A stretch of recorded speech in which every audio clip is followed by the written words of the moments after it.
देखते हैं कल मार्केट काउंट डाउन कर सकता है, कौन से ट्रेड हम ट्रेड कर सकते हैं, उसके पीछे का लॉजिक क्या है। समय अराउंड ऑल टाइम हाई के आसपास फिर से बैंक निफ्टी थोड़ा सा नेगेटिव यहाँ पे दिख रहा है।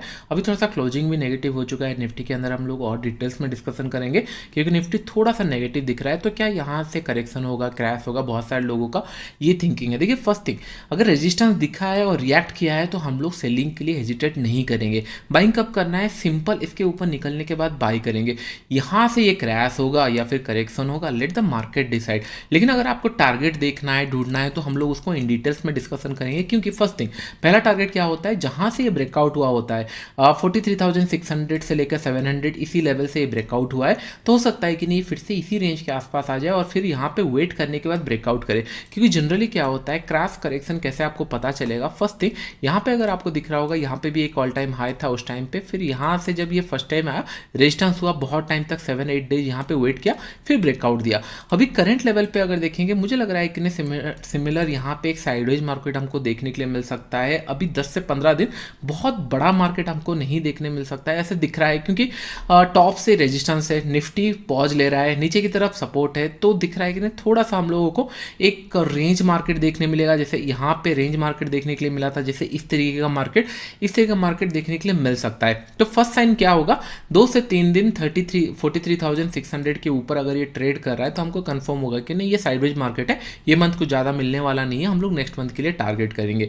लेकिन कल अभी देखो यहाँ से रिएक्ट किया है सेलर, में बार बार बोलता हूँ सेलर रिएक्ट फास्ट, तो दैट मीन्स अगर यहाँ से ये रिएक्ट किया है, अगर यहाँ से क्रैश होना हो या फिर 20-30% अगर यहाँ से करेक्शन या 10-15% भी अगर करेक्शन आना होगा, तो फिर यहाँ पे ज़्यादा टाइम स्पेंड नहीं करेगा। ये कल ही फिर 43,400-600 के नीचे या 500 के नीचे इस तरह कुछ अगर कैंडल बना दिया, तब थोड़ा सा हम लोग सोचेंगे कि नहीं चलो हाँ हो सकता है कि नहीं ये फिर से नीचे की तरफ आ रहा है, तो हम लोग ट्रेंड रिवर्सल के लिए प्लान कर सकते हैं। तो दैट मीन्स करंट लेवल पे जहाँ पे ट्रेड कर रहा है, बाइंग के लिए अपॉर्चुनिटी अभी हम लोग को 43,050-60 के ऊपर, चलिए 15 मिनट्स में एग्जैक्टली देखेंगे कहाँ पे मिल सकता है।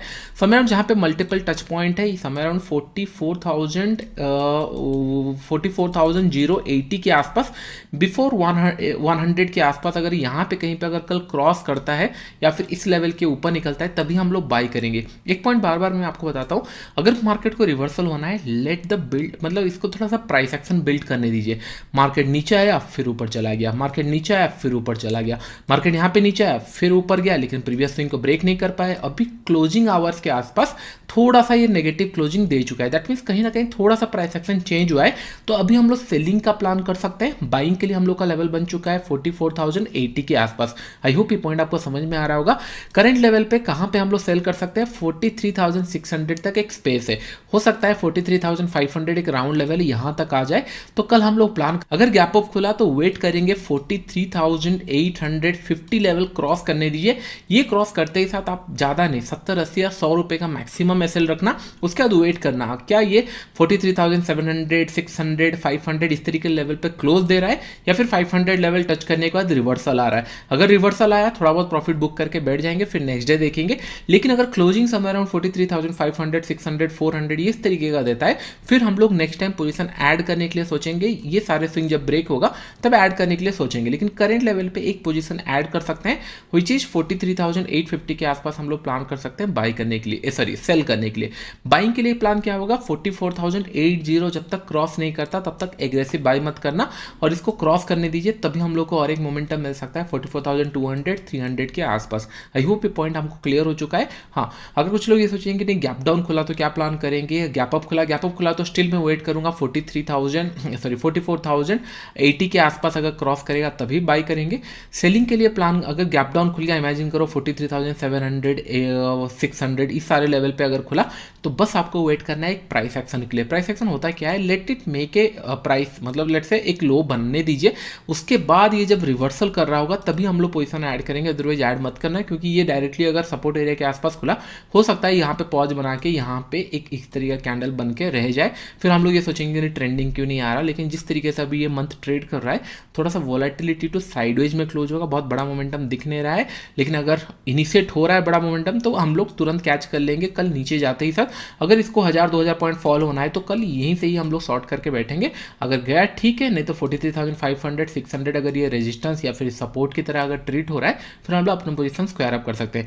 लेकिन ये मत, थोड़ा सा मैं आपको बोल रहा हूँ कि नहीं थोड़ा सा वेट करना, क्योंकि निफ्टी साथ नहीं दे रहा है, बैंक निफ्टी ट्राई कर रहा है ऑल टाइम हाई के आसपास, बहुत टाइम तक ट्रेड किया, निफ्टी नेगेटिव बनते जा रहा है, तो उसके लिए मेक श्योर इधर बैंक निफ्टी नीचे आ जाएगा या फिर निफ्टी ऊपर की तरफ पुल होगा। लेकिन निफ्टी को अभी ऊपर की तरफ पुल होने के लिए आपको दिख रहा होगा it's make a resistance right now. देखिए कल यहाँ से एक साफ सेलिंग हुआ, ये पॉइंट के ऊपर डिस्कस कर रहे थे, साफ सेलिंग हुआ, लेकिन इसके नीचे हम लोग प्राइस एक्शन के बाद सेल करेंगे। आज देखिए मार्केट गैप अप खोला, नीचे आया, अपने सपोर्ट एरिया पे हिट किया, फिर ऊपर किया, फिर प्राइस एक्शन बनाया।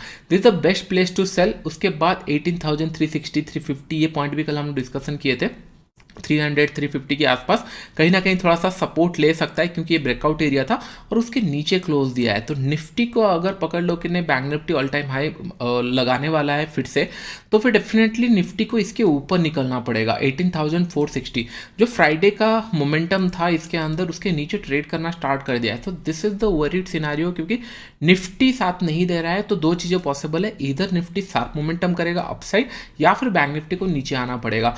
तो अगर बैंक निफ्टी को नीचे आना है तो कल बेस्ट चांस है 850 के आसपास प्लान करेंगे। 100 रुपये का ऐसे लगा ठीक है, लेकिन अगर नीचे की तरफ आ रहा होगा तो हम लोग को हो सकता है कि नहीं निफ्टी के साथ एक अच्छा मोमेंटम मिले। अगर आप लोग निफ्टी को डेली चार्ट्स के अंदर देखोगे, ऑल टाइम हाई बहुत दूर है अभी निफ्टी से, निफ्टी को समय अराउंड 18,800, ऑलमोस्ट 400-500 पॉइंट यहाँ से दूर है। और अगर आप देखोगे 3-4 कैंडल इसी लेवल के आसपास बना रहा, एंड उसके बाद एक बड़ा सा नेगेटिव कैंडल बनाया है। जब भी ये नेगेटिव कैंडल इतने बड़े बनाते हैं राइट, अगर इसको फॉलो थ्रू मिल गया तो डेफिनेटली यहाँ से फिर करेक्शन आना स्टार्ट हो जाएगा बैंक निफ्टी दोनों केस में। अगर ये पॉज कर गया, इमेजिन करो कल फिर से गैप अप खुल के इसी रेंज के अंदर इनसाइड कैंडल बनाया या फिर पॉज किया, देन फाइन, हम लोग एक्सपेक्ट कर सकते हैं आने वाले टाइम में मूव करेगा कि नहीं, थोड़ा सा और ऊपर की तरफ या पॉज लेने के बाद मूव कर सकता है। लेकिन कल अगर करेक्शन आता है, क्योंकि आप अगर देखोगे बड़े कैंडल बना, फॉलो अप अगर मिल गया तो फिर ये टाइम लगेगा निफ्टी बैंक निफ्टी दोनों को ऊपर की तरफ मूव करने के लिए। तो हम लोग बैंक निफ्टी थोड़ा सा सेलिंग के लिए कल प्रीफर कर सकते हैं, क्योंकि निफ्टी थोड़ा सा नेगेटिव दिखना स्टार्ट हो चुका है। तो in this current condition Nifty में जितने लोग प्लान करना है, यहाँ पे एक स्विंग है, आपको दिख रहा होगा 18,200। तो जिनके पास ऑलरेडी ये प्राइस एक्शन में पोजीशन बना हुआ है, उनका स्टॉप लॉस 18,400, उसका ट्रेल अगर करना है तो 370 के आसपास ट्रेल करके रखना, और बाई अगर करना है तो 18,400 के आसपास, क्योंकि अगर आप बाई करोगे तो सेलर का एसएल के साथ ही बाई करने से ज़्यादा प्रॉफिटेबल हो सकता है। तो 18,400 के आसपास हम लोग बाई करेंगे। अगर गैप अप खुला या फिर फ्लैट खुलने के बाद 1 या 2 दिन के बाद ब्रेकआउट दे रहा है तभी बाई करेंगे। सेलिंग के लिए ज़्यादा स्पेस यहाँ पे नहीं है, तो मैं रिकमेंड ज़्यादा नहीं करूँगा, क्योंकि 18,360 से लेकर 18,280 तक यहाँ से फॉल हो चुका ऑलमोस्ट 70-80 पॉइंट। तो मेक श्योर कि नहीं यहाँ पे ज़्यादा स्पेस बचा नहीं है। बैंक निफ्टी में एक स्पेस है, तो हम लोग बैंक निफ्टी यूटिलाइज करेंगे। अगर फ्लैट खुलने के बाद अगर आपको सेलिंग का अपॉर्चुनिटी मिलता है 18,280 के आसपास, 20-25 रुपये स्टॉप लॉस डालना और टारगेट रखना 50 से 60 रुपये, उससे ज़्यादा नहीं। 18,200 के आसपास हो सकता है ये थोड़ा सा रिएक्ट करे, क्योंकि ये फ्रेश सपोर्ट एरिया है, थोड़ा सा रिएक्ट कर सकता है। तो आई होप ये पॉइंट आपको समझ में आ रहा होगा। मार्केट थोड़ा सा नेगेटिव बन चुका है, क्रैश करेगा या फिर करेक्शन होगा, कल हम लोग को बैंक निफ्टी में समझ आ जाएगा। गैप अप अगर खुला तो फिर ये जस्ट साइडवेज मार्केट, हम कुछ ज़्यादा कर नहीं सकते। लेकिन अगर निफ्टी बैंक निफ्टी 40, 50, 60, 70 रुपये ऊपर या नीचे खुलने के बाद बैंक निफ्टी नीचे की तरफ आ रहा है, तब थोड़ा सा डेंजर सिनेरियो है, क्योंकि कल आपको पता होगा HDFC एंड HDFC बैंक दोनों थोड़ा सा नेगेटिव क्लोजिंग कर चुके हैं। अगर आपको दिख रहा होगा, इसी के लिए मैं वेट कर रहा था। मार्केट यहाँ पे गैप था, गैप टैक्ट है सपोर्ट, ये यहाँ पे सपोर्ट लिया, फिर ये ऊपर की तरफ मूव कर रहा था। मुझे लग रहा था कि नहीं हाँ ये फिर मूव कर जाएगा, ब्रेकआउट दे देगा, जिस तरीके से बैंक निफ्टी दिख रहा था ब्रेकआउट दे देगा। लेकिन सिंगल कैंडल के अंदर गैप डाउन खुला और सिंगल कैंडल के अंदर फॉलो थ्रू था। 3-4 कैंडल के नीचे क्लोजिंग दे चुका है और नीचे की तरफ एक मतलब ट्रेंड लाइन है। इसके नीचे अगर आता है तो फिर एक शार्प सेलिंग भी आ सकती है। Same in the case of HDFC bank, तो दोनों ही केस के अंदर थोड़ा सा नेगेटिव दिख रहा है। तो कल का दिन इंपॉर्टेंट है, अगर सेलिंग आना होगा तो कल हम लोग को एक अच्छा ट्रेड मिल जाएगा 1645 के ऊपर। एक पॉइंट ध्यान में रखो, हम लोगों ने प्लान तो कर लिया कि नहीं हम लोग सेलिंग करेंगे, लेकिन मार्केट को सही प्लेस में ओपन होने दीजिए। बहुत सारे लोग इतना प्लानिंग कर चुके होते हैं या इतना कन्विक्शन होता है, उन लोग क्या करते हैं, कल मार्केट इमेजिन को 60, 70, 80, 100 रुपये अगर खुलता है ऊपर नीचे, उन लोग खुलते ही साथ शॉर्ट कर देंगे सोच के कि नहीं अरे हाँ सेलिंग आ सकता है।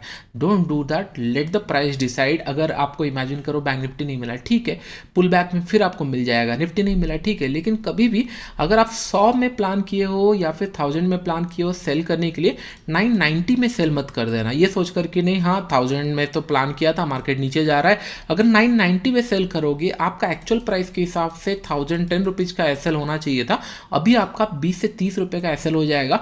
अगर ये 990 से थोड़ा सा पुल बैक करता है 1000 की तरफ, आपको डर लगेगा, आप वहाँ पे निकाल दोगे, बाद में पता चलेगा कि नहीं वो आपके फेवर में जा रहा है। तो हमेशा आप जो प्लानिंग किए हो, निफ्टी कल अगर बैंक निफ्टी अगर मुझे मिलता है समय अराउंड 43,800 से 850 के बीच में, तब मैं प्लान करूंगा सेल करने के लिए, that to negative price action थोड़ा सा बना तब। अगर नहीं मिलता है 750 में खुल रहा है या फिर 950 या फिर 44,000 में खुल रहा है, तब सेल नहीं करना है, क्योंकि लेवल्स के ऊपर बहुत ऊपर नीचे खुल रहा है, तो हमको थोड़ा सा वेट करना है। होप ये पॉइंट सारे समझ में आ रहा होगा, क्योंकि इसी से ही डिटरमाइन करता है कि नहीं आप कितने पेशेंसली ट्रेड कर सकते हो। कहीं पे गाड़ी छूटने वाला नहीं है, आज HDFC बैंक छूट जाएगा, कल HDFC मिलेगा, SBI मिलेगा, लेकिन मेक श्योर कि नहीं अगर आपका लेवल आता है, प्लानिंग जो किए हो अगर उस हिसाब से चलता है, तब कॉन्फिडेंस के साथ ट्रेड करना। अगर आपके प्लानिंग के हिसाब से नहीं चल रहा है, क्वांटिटी के साथ थोड़ा सा एडजस्ट करना, क्वांटिटी कम करना, सो दैट आने वाले टाइम में आप सही टाइम पे सही क्वांटिटी के साथ ट्रेड कर पाओ। अभी अगर देखेंगे 3-4 कैंडल यहाँ पे नेगेटिव बन चुका है HDFC बैंक, और बैंक निफ्टी भी थोड़ा सा नेगेटिव दिख रहा है, तो यहाँ से अगर 1645 से लेकर 43 के अंदर अगर मिलता है, तभी हम लोग प्लान करेंगे। 7 to 8 रुपीज़ का स्टॉप लॉस होना चाहिए, 1:2 हम लोग का टारगेट रहेगा। तो चलिए अभी हम लोग नेक्स्ट स्टॉक देख लेते हैं। नेक्स्ट स्टॉक है ONGC। अगर हम लोग देखेंगे थोड़ा सा यहाँ पे पॉजिटिवनेस यहाँ पे है, एक सेलिंग का प्रेशर आया था, 2 दिन के अंदर रिकवर कर गया है। अगर ये 168.50 के ऊपर निकलता है, तभी हम लोग इसको प्लान करेंगे बाई करने के लिए। कल अगर कोई भी गैप डाउन खुलता है, मोर देन 1-2% का अगर गैप डाउन खुलता है इस लेवल के आसपास, हम लोग इसको इग्नोर कर देंगे। थोड़ा सा गैप अप खुल रहा है तो चलेगा, हम लोग थोड़ा सा वेट करके फिर जब पुल बैक क्रॉस कर रहा होगा तभी हम लोग बाई कर सकते हैं, एक अच्छा मोमेंटम आ सकता है। आई होप ये सारे पॉइंट आप लोगों को समझ में आ रहा होगा। वीडियो चला लाइक के साथ फ्रेंड्स, अभी के लिए इतना ही, थैंक यू।